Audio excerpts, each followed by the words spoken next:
Alors maintenant, on va faire une petite présentation des flotteurs dits plats. Parce que, bon, ceux-là, je veux bien qu'on les appelle des flotteurs plats. Mais quand on arrive à des bizarreries comme celle-ci, plat, c'est plus vraiment le bon. Donc, là, on a des flotteurs qui sont ce type-là, là, les P002. Voilà.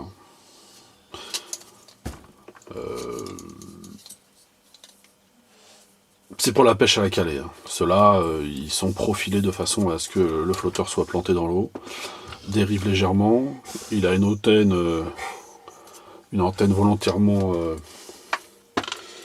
volontairement grosse, de façon à pouvoir mettre des gros sèches dessus. Donc là, ouais, voilà, c'est des flotteurs pour la calée. Alors, moi, je mets toujours, moi, sur mes flotteurs plats, hein, depuis tout le temps. Alors, les billes percées, ok. Mais je mets toujours des petits stop float, de façon à ce que de façon à ce que les billes percées ne viennent pas retaper soit dans le flotteur, soit dans les petits plombs. Voilà, quoi. Donc, moi, je mets toujours des petits stop float. Voilà, de façon à protéger un petit peu tout ça.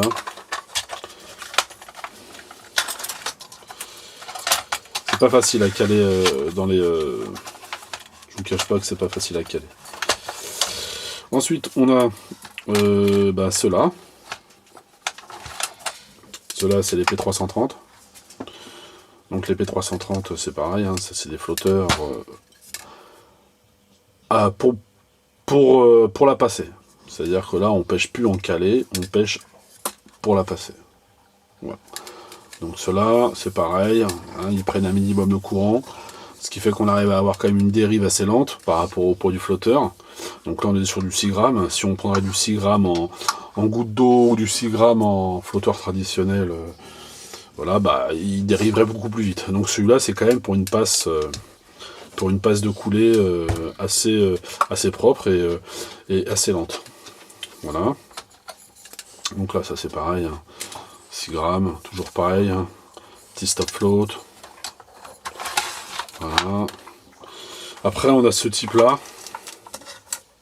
Pareil, hein, pour une pêche à la calée. À la passée, je veux dire.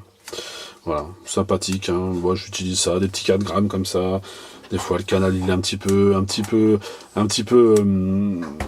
speed, un petit peu vite. Je le prends.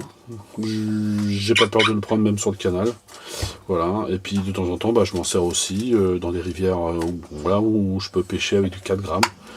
Mais c'est bien. C'est des petits flotteurs comme ça. Donc celui-ci, c'est le P400. C'est plutôt pas mal comme petit flotteur. Après, là, on a les anciennes sucettes, sans sas, hein, compris des claques, hein, bien évidemment. Là, on a des Kralusso comme ça, où c'est pareil, c'est des bubbles. Ils sont bien, on peut mettre des fortes antennes dessus, c'est pareil, il y a toujours le système de petits stop float. Donc ça, c'est des flotteurs qui, voilà, j'utilise pas tout le temps, mais qui, c'est bien de les avoir. Moi, je trouve que c'est des flotteurs qui est plutôt nécessaire. Hein. C'est pas des trucs que j'utilise souvent. Hein. Donc voilà, hein, j'ai du 15 grammes, j'ai du 4 grammes, j'ai du 6 grammes, voilà. Bon. Après, j'ai des flotteurs comme ceux-là. Alors, comme ceux-ci plutôt. Là, par contre, on arrive vraiment dans du...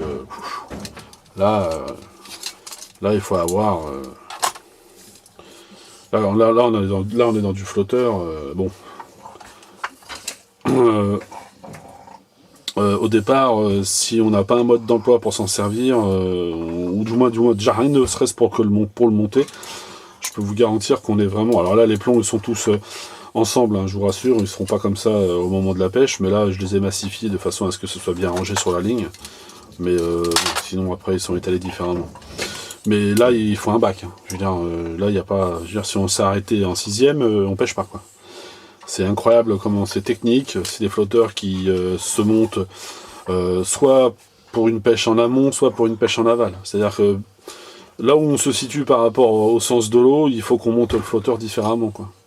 Donc c'est pour ça que quand on achète ce type de flotteur, on se retrouve avec des accessoires pour la gauche, pour la droite, voilà. Voilà. Donc c'est pas évident à monter, hein, il faut avoir l'habitude, mais alors ça c'est pas rien. Ça c'est ça tu pêches 15 grammes dans une rivière où normalement ça devrait pousser 6, ou c'est normalement ça devrait pousser 7 ou 8. Je vais vous dire franchement, le truc qui bouge pas quoi. Tu peux même remonter la ligne dans le courant, elle reste droite comme un i, quoi. Ça c'est aussi l'avantage, que ça te permet de refaire une coulée et pas forcément d'aller en bout de coulée ferré dans le vide. Là tu arrives en bout de coulée, schlac tu ferres, tu remontes, tu reposes, tu remets, plac, bah en fait ça là, bah tu arrives en full coulée, bah, tu remontes ta coulée gentiment, tu l'attends, hop, tu la refais repartir, parce que ça ne nécessite pas quoi. Donc voilà, c'est plutôt des flotteurs, bon bah, voilà quoi, c'est pas facile à pêcher avec quoi. Vraiment pas. Enfin bref, petite démonstration des flotteurs dits spéciaux en ma possession. Voilà, n'hésitez pas à mettre un pouce bleu et à liker et puis à commenter si vous en avez envie.